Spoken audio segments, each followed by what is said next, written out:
बिस्मिल्लाहिर्रहमानिर्रहीम। अस्सलाम वालेकुम दोस्तों, कैसे आप सब लोग? उम्मीद है खैरियत से होंगे। आप सभी को पता है कि पाकिस्तान इंग्लैंड के दरमियान पहला 20 खेला जाएगा आज रात को। तो अगर आप लाइव देखना चाहते हैं अपने मोबाइल में, अगर आपके पास टीवी नहीं है या आप किसी और चीज़ पर नहीं देख रहे और आप चाहते हैं कि मोबाइल पे हम कोई ऐसा ऐप बताएं कि उस पर लाइव बहुत ही अच्छी क्वालिटी के साथ मैच देखें, तो बाल बाय बाल देख सकते हैं और बहुत ही अच्छी क्वालिटी। आपका डेटा भी बहुत ही कम इस्तेमाल होने वाला है, तो बहुत ही अच्छा ऐप्स आपको मैं बताने वाला हूं। तो मैं लिंक डिस्क्रिप्शन में दे दूंगा, तो आप प्ले स्टोर में जाएं और इस ऐप का मैं नाम भी आपको बता देता हूं कि आपने लिखना क्या है।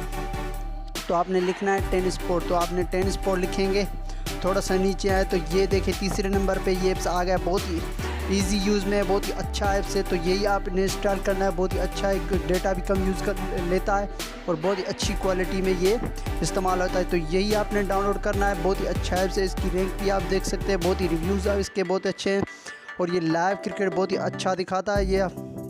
और आप कमेंट पढ़ेंगे तो कमेंट में भी बहुत अच्छा है। तो यही आपने डाउनलोड करना है। तो मुझे इजाज़त दीजिए, मैं आपको मिलूँगा एक नई वीडियो में। तब तक खुदा हाफिज़।